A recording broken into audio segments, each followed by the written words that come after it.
Seguro que más de una vez has ido a apagar tu ordenador y justo en el peor momento empieza a actualizarse. En este vídeo te voy a enseñar cómo desactivar las actualizaciones automáticas de Windows para que tú decidas cuándo actualizar. Vamos a verlo.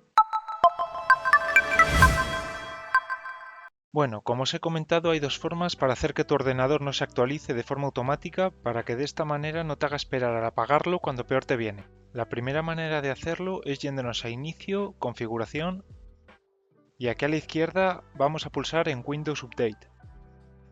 Aquí vemos una opción en la que dice pausar actualizaciones y en la derecha podemos pulsar en la flecha desplegable y podremos ver que podemos pausar las actualizaciones durante varias semanas, hasta 5 como máximo. De esta manera podemos despreocuparnos durante el tiempo que seleccionemos y nos aseguramos de que el ordenador no se ponga a actualizar solo cuando menos queremos.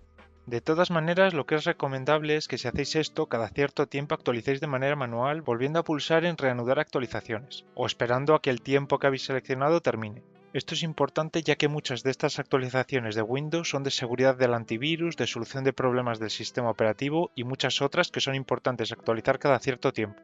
Ahora este otro método que os voy a enseñar es más definitivo ya que las actualizaciones pueden quedar desactivadas indefinidamente hasta que nosotros queramos volver a habilitarlo. Para ello de nuevo nos vamos a Inicio y escribimos Servicios y pulsamos donde dice Servicio Sistema.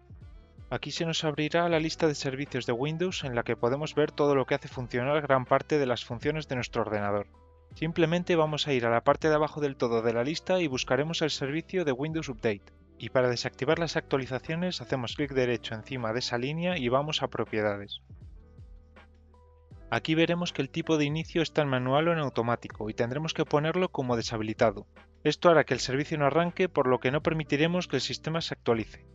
Ahora, si en algún momento decides volver a activar las actualizaciones, podemos hacerlo siguiendo estos pasos. De nuevo clic derecho en la línea de Windows Update, Propiedades, y en tipo de inicio volveremos a indicarlo como automático o manual.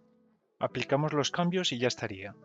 Es importante recordaros de nuevo que desactivar las actualizaciones puede ayudarte a evitar interrupciones, pero también es esencial revisar manualmente las actualizaciones de vez en cuando para mantener tu sistema seguro y protegido. Os voy a dejar por aquí un vídeo en el que os enseño más servicios que podéis deshabilitar de la lista que hemos visto y que así de esa manera vuestro ordenador consuma menos recursos y funcione mejor. Si te interesa, te veo allí.